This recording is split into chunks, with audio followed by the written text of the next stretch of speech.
با قابلمه کیک رو درست میکنم.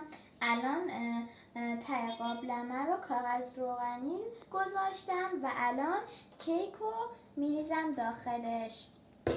خب بچه ها، من مایه کیکم رو داخلش میریزم.